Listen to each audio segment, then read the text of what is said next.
Check. Let's open a love letter to Revelation chapter 5. हम अपने प्यार के पत्र को खोलेंगे प्रकाशित वाक्य 5वां अध्याय। Today we are in the book of Revelation. आज हम प्रकाशित वाक्य के पुस्तक में मनन कर रहे हैं। Nelson also spoke about buying gold. Nelson भैया ने भी बात किया था कि कैसे हमें सोना खरीदना है। Maybe some of the ladies will think that yes, this week I have to go and buy gold. शायद थोड़ी महिलाएं सोचेंगे कि इस हफ्ते उन्हें जाके सोना खरीदना है। And so gold is the character of God.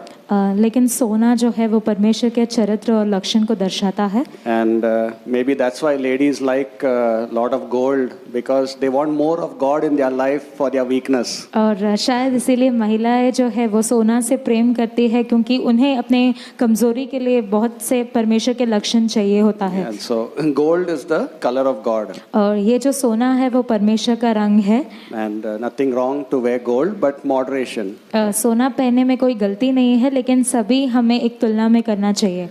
Okay, Revelation chapter 5 verse 8. प्रकाशित वाक्य 5वां अध्याय 8वां वचन।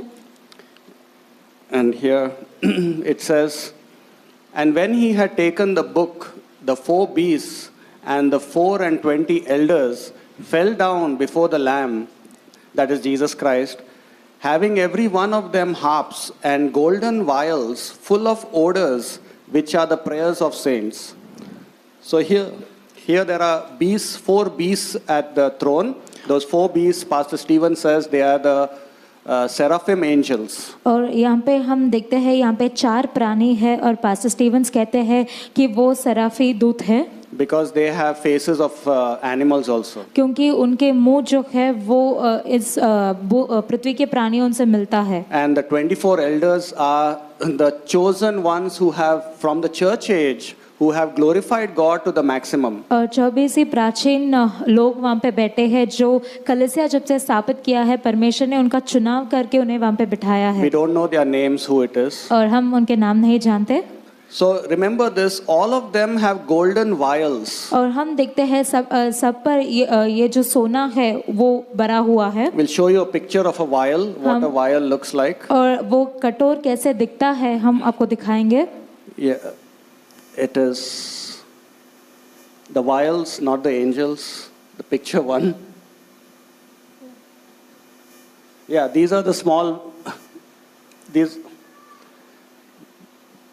These are the small vials, small bottles. Vials are the small mini bottles, very small bottles where liquid medicines are put in it. और ये वो कटोरे हैं, इंग्लिश में उसको वायल्स कहा जाता है, जहाँ पे कुछ पदार्थ डाले जाते हैं हमारे सेहत के लिए। So these people at the throne, they had these golden color bottles. और ये जो उस सिंहासन के पास बैठे हुए थे, उनके पास ये सोने के छोटे-छोटे कटोरे थे। And what is there in that verse? You read that in that golden vials have the prayers of the saints. और यहाँ पे कहा गया है कि उस कटोरे में पवित्र लोगों की प्रार्थनाएं बसी हुई है। In the scripture, we have seen the scripture.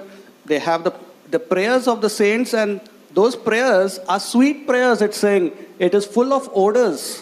और हम देखते हैं कि उसमें प्रार्थनाएं भरी हुई है और उससे अच्छा सुगंध उभर कर आता है। So then we'll see also another different kind of vials in Revelation 15 verse 7. और प्रकाशित वाक्य 15 अध्याय 7वें वचन में दूसरे प्रकार के कटोरों को या उन शीशों को हम देखेंगे। Revelation 15:7. 7वां वचन।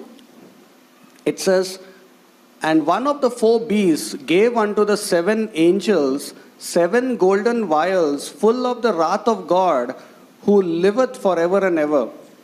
So 7 vials contain the wrath of God. और यहाँ पे 7 जो कटोरे हैं उसमें परमेश्वर की जो उनका हम देखते क्रोध है वो बसा हुआ है। And verse 16, chapter 16 verse 1. 16 अध्याय पहला वचन। And I heard a great voice out of the temple saying to the 7 angels, go your ways and pour out the vials of the wrath of God upon the earth. So God is saying from the temple in heaven, pour the vials on the earth.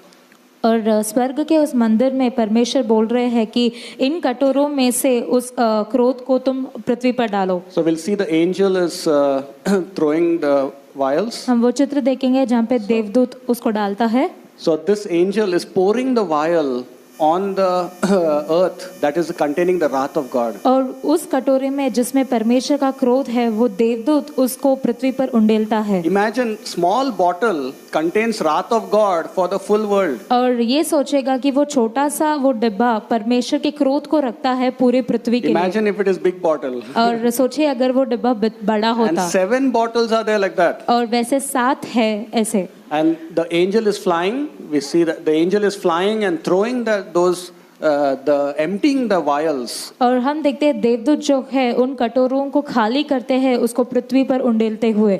And today's message is about the vials of prayer आज हम प्रार्थना के कटोरों के बारे में सीखेंगे and how through the prayers that we can be protected from the wrath of God. The prayers can protect us from the wrath of God. और ये जो प्रार्थनाएं हैं हमें परमेश्वर के क्रोध से बचा सकते हैं।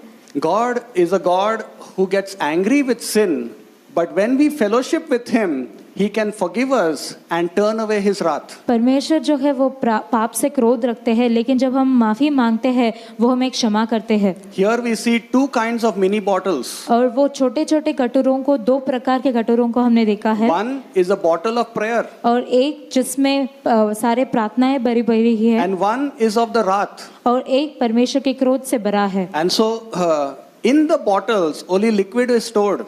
और हम देखते हैं उन डिब्बों में या कटोरों में केवल कोई पानी जैसे पदार्थ जो है वो रखा जाता है। God stores our teary prayers in the bottles. और हम देखते हैं जो हम आंसू बहा के प्रार्थनाएं करते हैं उनको परमेश्वर इन कटोरों में इकट्ठा करते हैं। In Psalm 56 verse 8, David said, God, please bottle my tears. और भजन संहिता 56 और 8वें वचन में दाऊद ने कहा था कि परमेश्वर मेरे प्रार्थनाओं को आप इकट्ठा करना। One preacher, Charles Spurgeon, he said, tears are liquid prayers unto God. और हम चार्ल्स स्पर्जन नामक एक प्रचारक ने बोला था कि ये जो हम आंसू बहाते हैं वो एक प्रार्थना के समान है जो पानी के समान है। Why does God have to bottle our prayers? Does God have amnesia that He forgets what we pray? और क्यों परमेश्वर को ये जरूरत पड़ती है कि वो हमारे प्रार्थनाओं को इकट्ठा करे? क्या वो चीजें भूल जाते हैं? Why David is asking God to bottle his tears? और क्यों दाऊद परमेश्वर से मांगता है कि मेरे आंसुओं को आप इकट्ठा कीजिएगा? So sometimes when we show the bottle of tears to people, they cannot interpret what is the specific prayer behind the tears. और जब हम आंसुओं को इकट्ठा करके लोगों को दिखाते हैं वो उसका मतलब नहीं निकाल पाते कि हम क्या कहना चाहते हैं, हमारी प्रार्थना क्या है। But if you show God your bottle of tears, He knows what tear was for which prayer. लेकिन अगर हम अपने आंसुओं को इकट्ठा करके परमेश्वर को दिखाते हैं वो जानते हैं कि कितना आंसू बहाया गया है किस प्रार्थना के We लिए। cannot interpret the tears of people. और लोगों के आंसुओं का मतलब हम नहीं निकाल सकते। And so why is God bottling these prayers? और क्यों परमेश्वर हमारे प्रार्थनाओं को ऐसे इकट्ठा करते हैं? These tears are stored in heaven as a memorial for others about the intensity of your prayer. और ये जो आंसू बहाकर हमने प्रार्थना किया है उसको इकट्ठा किया गया है ताकि लोगों को दिखा सके कि तुमने कितने गंभीरता से प्रार्थना किया है। It is not for God. God always remembers. It is for a memorial for your work of prayer life. और वो परमेश्वर के लिए नहीं है, परमेश्वर सारे चीजें याद रख सकते हैं लेकिन एक स्मरण के रूप में वो है कि वो लोगों को बता सके। So when David goes to heaven, there will be a room filled with vials of prayers, and then he can see how many tears he has prayed unto God. और जब दाऊद स्वर्ग जाएगा तो एक कमरा होगा जहाँ पे ये कटोरे इकट्ठे किए जाएंगे और वो देख सकता है कितना आंसू बहाकर उसने प्रार्थना किया है। Many people pray casual prayers, formal prayers, but they don't pray the liquid prayers with tears. और बहुत सारे लोग जो है वो साधारण रूप से या परिचित होकर प्रार्थना करते हैं लेकिन वो गंभीरता से प्रार्थना नहीं करते। When we go to heaven, will our bottle of tears be there? और जब हम स्वर्ग जाएंगे तो क्या हमारे गिनती में वो आंसू बहाने वाले प्रार्थना लेके जाएंगे? Some people's bottles will be empty. Some people will have just few tears. और शायद कुछ लोगों के जो कटोरे हैं वो खाली होंगे या कुछ लोगों के केवल आधा ही भरा होगा। So God has bottled it for other people to know how intense your prayer life was. और परमेश्वर ने उनको इकट्ठा इसीलिए किया ताकि वो लोगों को दिखा सके तुमने कितनी गंभीरता से प्रार्थना किया है। And so when we go to heaven, we can see our name tag on that vial. और जब हम स्वर्ग जाएंगे तो हम अपने नाम को देख सकते हैं उन शीशों पर। And the more we pray with tears, the more breakthroughs we will get in our prayer life. और जितना ज्यादा सही मायने में हम आंसू बहा के प्रार्थना करते हैं और बहुत सारे चीजों को हम झेल पाएंगे और उस पर जयवंत हो पाएंगे। Where normal prayers cannot work, liquid prayers will work. और साधारण प्रार्थना जहाँ पे काम नहीं करता, आपके आंसू से भरे प्रार्थना जरूर काम करेंगे। That's what Psalm 126 verse 6 says, that he who prays with tears and he who weeps before the Lord,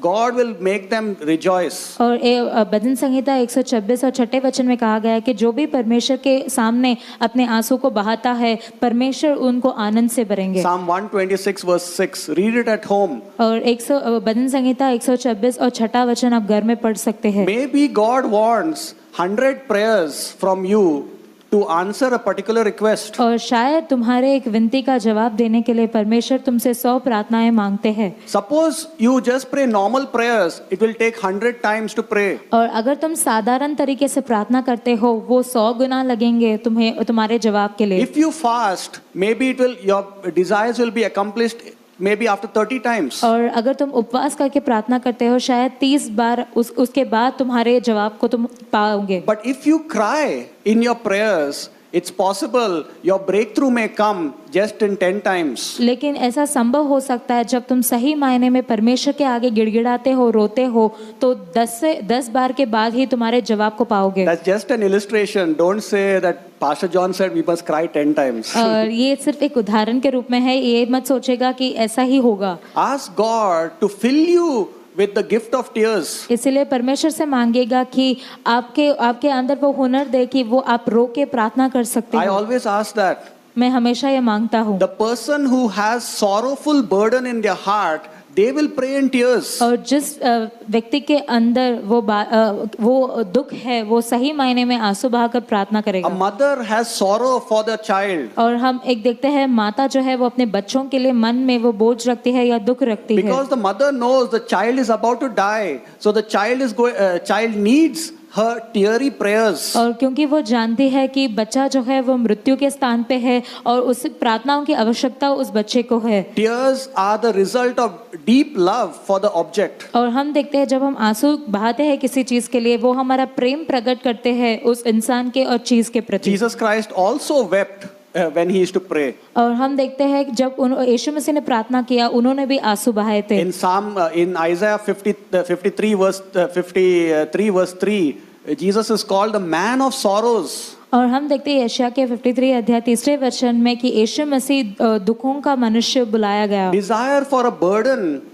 from the Lord upon your heart so that we can cry unto the Lord. और परमेश्वर के तौर से तुम्हारे मन में उस बोझ को तुम लेके आओ ताकि तुम आंसू बहाकर प्रार्थना कर सको। We need this gift of tears in our prayers so that we will see things work very fast for us. और अगर हमें देखना है हमारे जीवन में कार्य अच्छे हो और जल्दी हो, तो हमें आंसू बहाकर प्रार्थना करना है। The Holy Spirit groans inside of us. He will help us to pray with tears. और हम देखते हैं पवित्र आत्मा जो है वो हमारे अंदर दुखित होता है और वो हमारी मदद करेगा आंसू बहाने में। We need to cry for the lost souls to be saved. और जो नाश होने वाले आत्माओं की रक्षा के लिए हमें प्रार्थना करना We है। need to cry for people who are living in darkness and backsliding to return back to God. और जो लोग अंधकार में जीते हैं और जो लोग पीछे मुड़ चुके हैं विश्वास से, उनके आगे बढ़ने के लिए हमें प्रार्थना करना We है। need to pray for the progress and protection for all our churches. और सारे कलीसियाओं के और बढ़ाई के लिए हमें प्रार्थना करना है। We need to pray with tears for our city and for our country. और हमारे राष्ट्र के लिए और हमारे देश के लिए हमें आंसू बहाकर प्रार्थना करना है। We need to pray for the persecuted and imprisoned and tortured Christians. और जो भी विश्वासी पीड़ित है उनके लिए हमें प्रार्थना करना चाहिए। We are enjoying a good life, but many Christians are imprisoned and tortured and persecuted. हम अच्छा आनंद उठा रहे हैं हमारे जीवन का, लेकिन बहुत सारे विश्वासी हैं जो अलग-अलग तरीके से पीड़ित हैं। These are just some samples of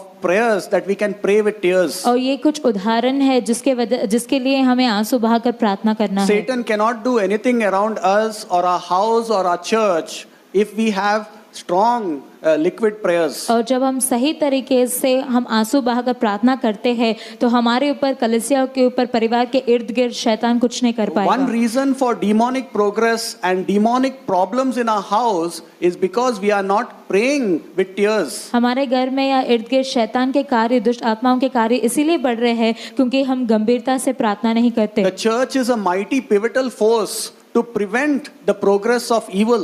और हम देखते हैं कलीसिया एक अद्भुत ताकत या शक्ति है उन दुष्ट आत्माओं के शक्तियों के And खिलाफ। so let us ask God to give us this gift of tears so that we can pray with a burden. इसीलिए आइए हम परमेश्वर से मांगे कि वो हमें ऐसा अभिषेक दे कि हम आंसू बहाकर प्रार्थना करें ताकि कार्य हो सके। And these tears of these saints were stored in golden bottles in heaven. और हम देखते हैं पवित्र लोगों की ये प्रार्थनाएं जो है वो उन सोने कटोरों में इकट्ठा किया गया We था। also must pray according to the character of God and not for self glory. और हमें खुद की महिमा के लिए नहीं लेकिन परमेश्वर के लक्षण के अनुसार प्रार्थना करना है। That the gold is, as we learned, is the character of God. जैसे हमने सीखा, सोना परमेश्वर का लक्षण है। And so our prayers must be for the glory of God, not for self glory. और हमारे प्रार्थनाएं खुद की महिमा के लिए नहीं लेकिन परमेश्वर के महिमा के लिए होनी चाहिए। Not all people who cry, they cry for God's glory to be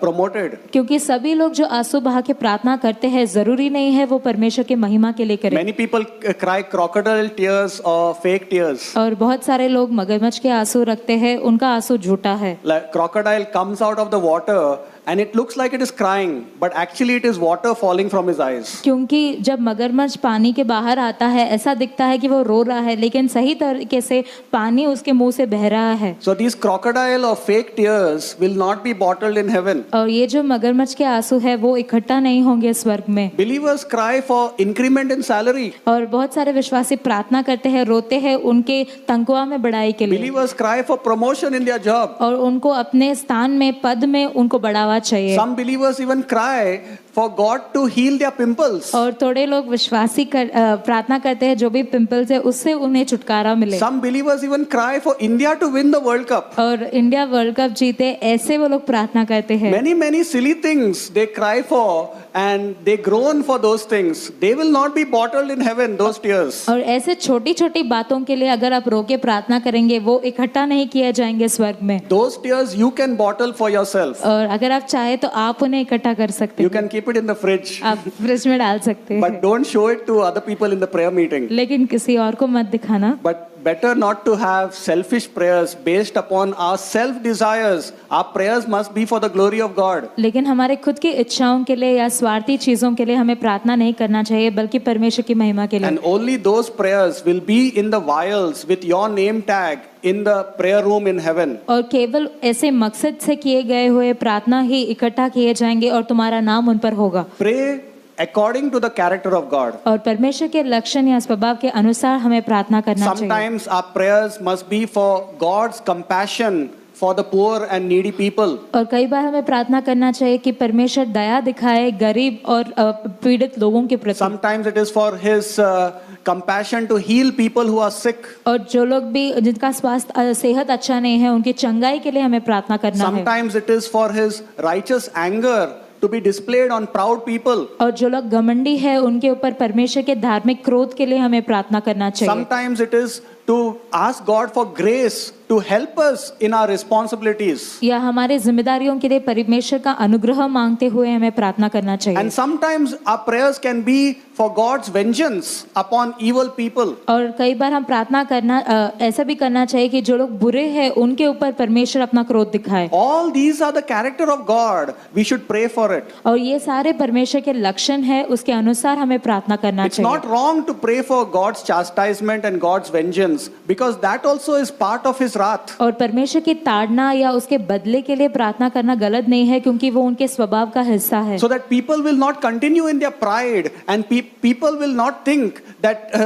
Christians' God is powerless. और ताकि लोग अपने घमंड में आगे ना बढ़े और लोग ये ना सोचे कि हमारा परमेश्वर बिना कोई ताकत के है। We pray for the vengeance so that they will realize that something is stopping them and they'll turn to the true God. और परमेश्वर के बदला लेने के लिए हमें प्रार्थना करना चाहिए ताकि वो समझे सच्चाई क्या है और परमेश्वर की ओर मन फिराए। But don't pray for vengeance on your friend who has not returned your pen back to you. क्योंकि तुम्हारे मित्र ने तुम्हें अपना पेन वापस नहीं दिया, उसमें बदला चुकाने के लिए आप प्रार्थना नहीं कीजिएगा। Lord, chastise him. He's taking my pens every time. और वो हमेशा हमारा पेन ले लेता है, इसके लिए आप उन्हें ताड़ना For दीजिएगा। that you need to pray for forgiveness for yourself. और तुम्हें अपने आप की क्षमापना के लिए प्रार्थना करना चाहिए। So when we pray, we must pray based on the character of God. That's why it is golden vials. और वो इसीलिए सोना कटोरा कहा गया है क्योंकि परमेश्वर के स्वभाव के अनुसार हमें प्रार्थना करना है। Only these kind of prayers will be a sweet fragrance to God. और ऐसे प्रकार के प्रार्थना ही परमेश्वर के लिए सुगंध ठहरेगा। In Psalm 141 verse 2,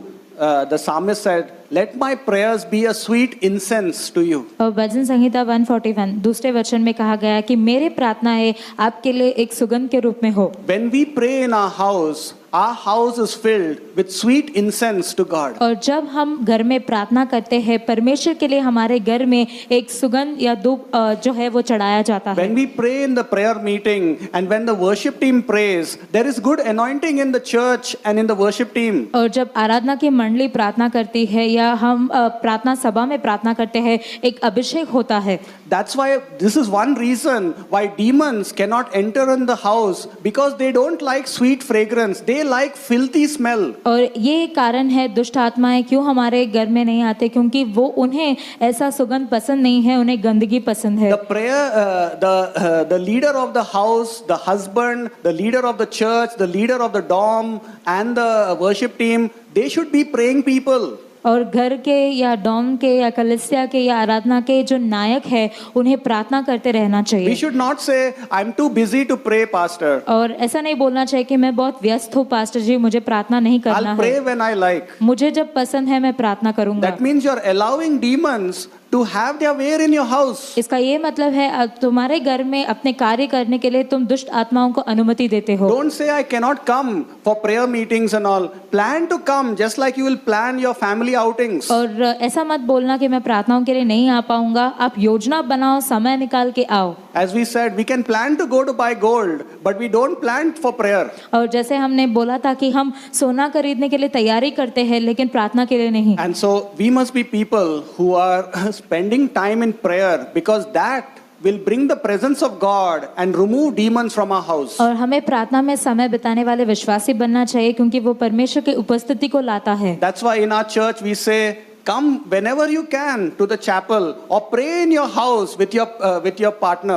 इसीलिए हमारे कलीसिया में हम बोलते हैं अगर आपके पास समय है आप चैपल में आके प्रार्थना कर सकते हैं या घर में प्रार्थना कीजिए। Prayer brings the blessing of God and the favor of God in your life. क्योंकि प्रार्थना जो है वो परमेश्वर के आशीष को और दया को हमारे ऊपर लेके आता है। More than Bible college, more than doctrine, fellowship with God brings the presence of God to mightily work in your life. और बाइबल कॉलेज और सिद्धांत से बढ़कर प्रार्थना परमेश्वर के साथ समय बिताना वो उनकी उपस्थिति को हमारे बीच में लाता है। Prayer will protect you from the wrath of God that is being poured on the earth. और प्रार्थना जो है परमेश्वर का क्रोध जो इस पृथ्वी पर उंडेला जाता है उस क्रोध से तुम्हें बचाता है। We have seen the wrath of God since 2020. और 2020 से हम देख रहे हैं कि कैसे परमेश्वर का क्रोध पृथ्वी पर डाला गया These है। vials have the plagues, the 7 plagues. और वो 7 कटोरे हैं और उसमें 7 तरीके के गलत चीजें हैं जो हो सकते हैं। Corona came, Delta plus came. We don't know what is going to come. 7 more may come. और कोरोना आ चुका है, डेल्टा और डेल्टा प्लस भी आ चुका है, और क्या आने वाला है हम नहीं जानते। He's given 7 vials, 7 plagues. क्योंकि 7 कटोरे मतलब 7 ऐसे गंभीर परिस्थितियों के बारे में बताया गया। Prayer can protect you from the wrath of God that is in the world. और जो इस संसार में परमेश्वर का क्रोध है उससे प्रार्थना तुम्हें बचा We सकता have है। seen vaccines from those vials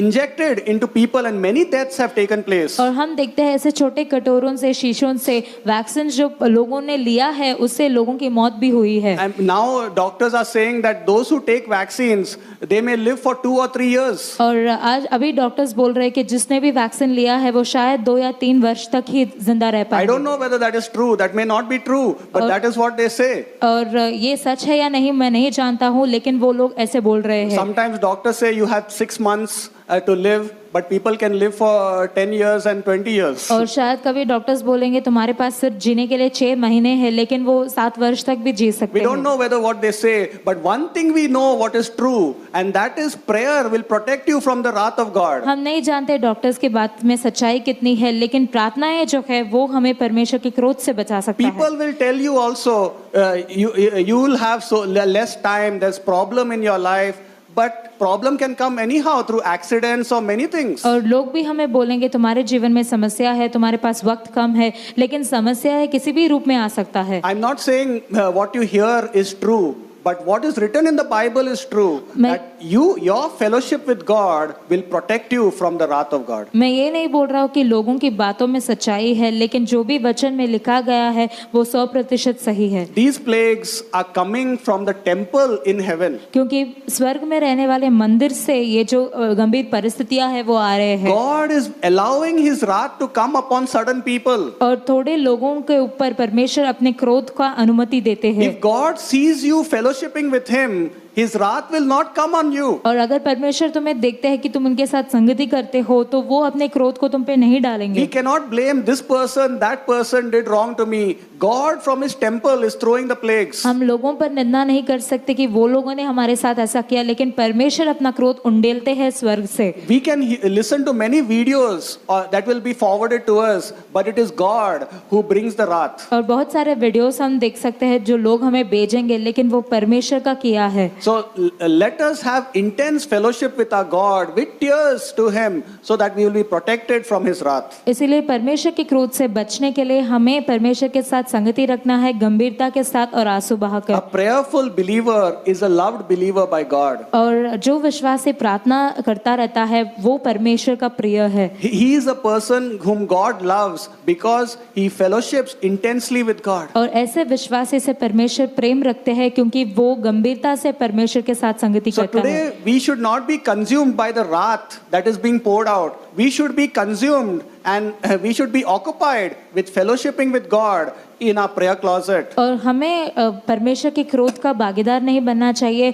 लेकिन परमेश्वर को गंभीरता से लेकर उनके साथ अधिक समय बिताना चाहिए। Not just fellowshipping with Him, we should live righteously also to please our God. और केवल संगति के बारे में नहीं, हमें जीना भी चाहिए धार्मिकता के साथ। And God will protect you from the vials of wrath that will be coming ahead. और आने वाले दिनों में जो परमेश्वर का क्रोध उंडेला जाएगा, उन चीजों से परमेश्वर तुम्हें बचाएंगे। The plagues are nothing in front of the presence of God. क्योंकि परमेश्वर की उपस्थिति के आगे ये परिस्थितियां कुछ भी नहीं है। And so let us have the highest form of fellowship, which is prayer to God. और सबसे ऊंचा संबंध जो है प्रार्थना, हम उसमें आगे बढ़े परमेश्वर के We साथ। love fellowship with people, we love fellowship with relatives and friends, but that is not the highest form. The highest form of fellowship is with the Almighty God, the highest person. लोगों के साथ, रिश्तेदारों के साथ समय बिताना हमें अच्छा लगता है, लेकिन सबसे ऊंचा संगति है जब हम परमेश्वर के साथ समय बिताते Only हैं। the Almighty God can protect you from His wrath. और केवल जो सर्वशक्तिमान परमेश्वर है वो अपने क्रोध से तुम्हें बचा सकते हैं। Choose to be a friend of God in your inner chamber, और ऐसा चुनाव करो कि तुम प्रार्थना में परमेश्वर के मित्र ठहरो। and God will protect you, your house, your church, and the things that belong to you. और परमेश्वर तब तुम्हें, तुम्हारे परिवार को, तुम्हारी कलीसिया को, तुम्हारे चीजों को भी वो संभालेंगे। When these 7 vials are being poured out, it will not touch you, as Psalm 91 says. और जैसे भजन संहिता 91 में कहा गया है, जब ये उंडेला जाएगा तब कुछ भी तुम्हें तुम्हारे करीब नहीं आएगा। Many fears will come in your life. Many people will scare you. This is going to happen, that is going to happen. But you will have confidence in your God because you are fellowshipping with your God. और बहुत सारे डर का तुम्हें सामना करना पड़ेगा, लोग तुम्हें डराएंगे, लेकिन क्योंकि तुम परमेश्वर के साथ संगति करते हो, तुम उनके ऊपर भरोसा कर God सकते has हो। created us for relationship with Him, not to live our life as we like. क्योंकि परमेश्वर ने हमें हमारी रचना इसीलिए की है ताकि हम उनके साथ संबंध रखें, ना कि हमारे मर्जी से हम जिए। Spend time with God and He will protect you from His wrath. परमेश्वर के साथ वक्त बिताओ और उनके क्रोध से वही तुम्हें बचाएंगे। And so let us realize today this take home message that prayer is the highest form of fellowship. और आज घर को लेके जाने वाला संदेशा ये है कि प्रार्थना जो है वो सबसे ऊंचा संगति है परमेश्वर के साथ। And ask God to give you the tears so that you will rejoice and not be touched by the plagues. और परमेश्वर से पूछो कि तुम्हें भी वो ताकत दे कि तुम आंसू बहा के प्रार्थना कर सको ताकि तुम एक दिन आनंद उठा सको। People say 2-3 years more plagues will come.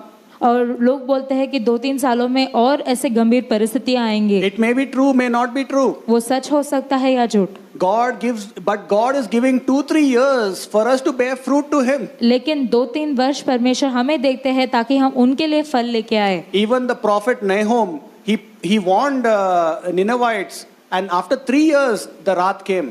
और हम देखते हैं नाहुम जो नबी था उसने भी निनेवे के प्रजाओं को जागरूक किया और फिर बाद में क्रोध आया।